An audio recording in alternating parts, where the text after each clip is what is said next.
Nick here with McGaughys Suspension over here at one of our authorized dealers, LTW Motorsports. We've got a 2024 AT4X GMC sitting here. Is going to be upgrading to our 4-inch kit, our new 4-inch kit for the AT4X that's going to keep the multi-matic shocks.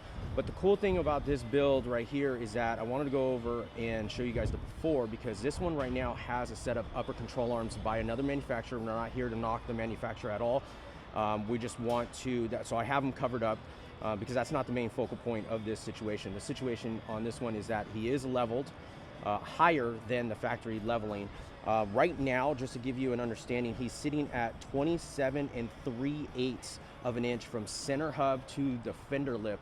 So when I'm measuring from right here down to the center of the center cap. And the reason why I'm doing that is because take the tires out of the equation, and this is more of a true one-to-one measurement that anyone that is listening or watching this video can go and measure their own truck and compare it to their truck. So it is from fender to the center hub of the center cap. So that's the front sitting at 27 3/8 and the rear sitting at 27 1/4. So the rear is stock with the 1.5-inch factory block. The front has been cranked up, leveled up a little bit higher than the factory leveling kit that comes on these trucks. So with that, he was very excited, got these wheels and tires to fit underneath them, the truck, which are a 37-12-50 on a 20x10 -24 offset, -24 offset, and that equals out to 4.5 inches of backspace. So you'll see here, he doesn't have the factory mud flap on there or little bottom cladding. That has been taken off. He does have the fenders pulled back on it, and he did just do a little bit of trimming on the front. So he got these tires and wheels to fit underneath the truck, got the stance, got the look that he was after. But the thing that he lost that came pretty apparent was that he lost droop travel, and that jeopardized his ride quality and drivability of the truck. He has just not been happy with the ride quality. Recently, we released our new AT4X kit, the 4-inch kit, and he started asking questions, tried to figure out if it was the right product for him. So I'm going to show you what this truck looks like after the kit is installed. But this is the before LTW does their thing. Let's give you a little profile, side profile right there. Again, these are a -24 20x10s. They stick out just a hint past that fender. I mean, if anything, barely. And that's gonna stay the same with our kit because our kit does not widen the track width. So he's not gonna bulk out the front end and make it look funky compared to the rear end. It's all gonna stay the same. Again, we're looking to probably add a little bit more height out of this truck so we can put these mud flaps back on, these factory flaps back on, and be able to turn fully lock to lock without any rubbing, without any binding. And he's going to have full droop travel and compression travel going down the road, so he's not going to be overstroking the suspension and harshening the ride.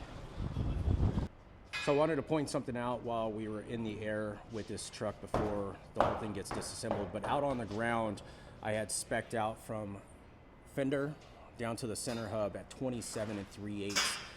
After this truck is hanging on the rack where the suspension is hanging all the way down at full droop, this measurement now from center hub to fender is 28 3/4. So that means we're looking at about 1.5 inches worth of droop travel, which is minimal. That is going to jeopardize your ride quality. So again, we're going to be installing this 4-inch kit, and we're going to show you the gains where you're going to gain back all that droop travel, and at ride height you're going to equalize all those harsh angles that are underneath the front end of this truck. Okay, it's the day after we dropped it off yesterday, and LTW did the whole 4-inch kit and whipped it out. Pretty much got it all done yesterday on the ground, and then today did a little finalization and got it aligned. Now it's ready for the customer, truck owner, to pick it up. So I want to do a little walk around and show you guys the difference of yesterday to today.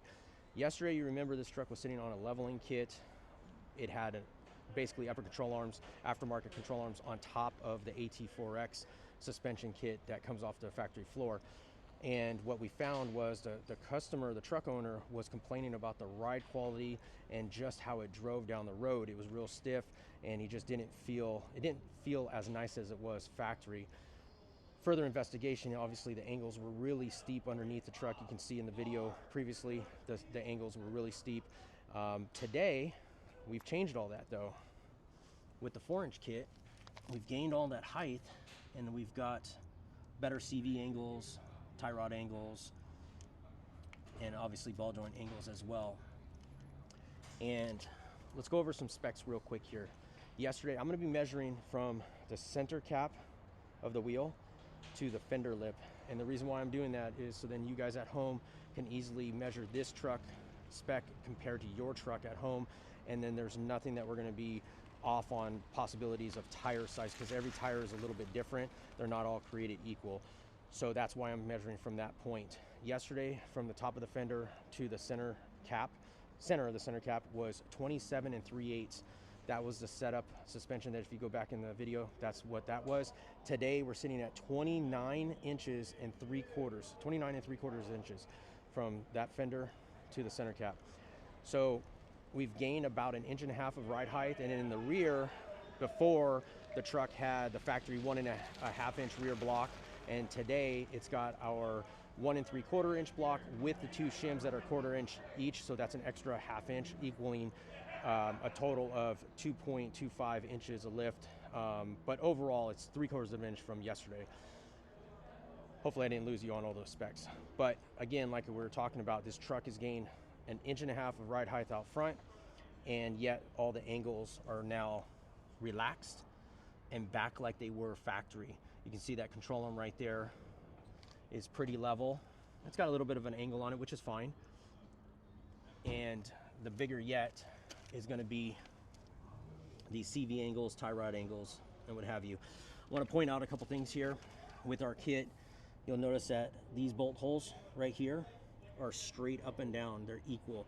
So on our 4-inch kit, we do not widen the track width, which is a big deal to a lot of GM owners, because a lot of times when the front track width gets pushed out, then the rear doesn't match, and a lot of times you guys are trying to search for spacers for the rear, so then it doesn't look like the front's wider than the rear. So you're not going to get that issue on our kit. That's a really big feature that I'm pretty proud to talk about, because it is a major deal when you're trying to build out these trucks as precise as a lot of these GM owners are. Let's get a side profile of this truck.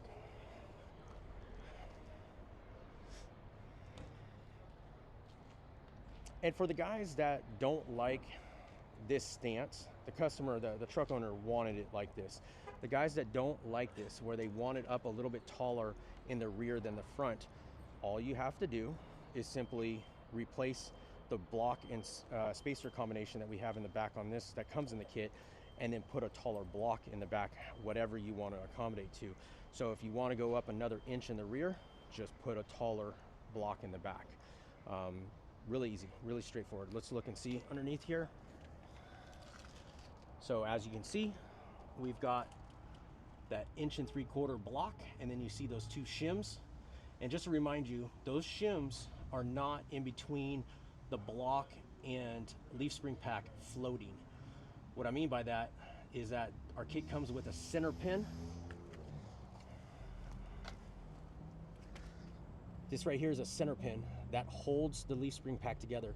Our kit comes with a new center pin, so you take this factory center pin out, and when you take it out, you take our center pin, you put the 2 shims on the center pin first, and then you shove it back through the spring pack, and then put the retaining nut on top of it. So those shims are actually part of the spring pack now. They're not floating in between the spring pack and the block. I just wanted to make people aware of that, because I know obviously stacking blocks and putting shims in between is a no-no. That's not what you want to do. This is part of the spring pack at that point. And obviously I talked about it earlier in the video, but I'll say it again. These are 37-1250 Nitto Ridge Grapplers, and the wheels are a 20x10 -24 which basically equals out to be 4.5 inches of backspace. And with this tire combo and wheel, you'll notice here we still have room in between the knuckle and the inside of the tire. Our kit will allow, we're speccing out at 5.75 backspace is what we're recommending. So you could suck this in another inch and a quarter compared to where it is now and get closer to that, which basically would suck the tire and wheel combo underneath the truck further. Our kit will take a 20-inch factory wheel. It does not fit an 18. And if you look at our previous video, we did a video with a factory 20 and a 37-1250 Toyo mud terrain, and we showed you what it looked like, how tight it was. It was pretty tight, but it will work, and watch that video if you're interested in that. But yeah.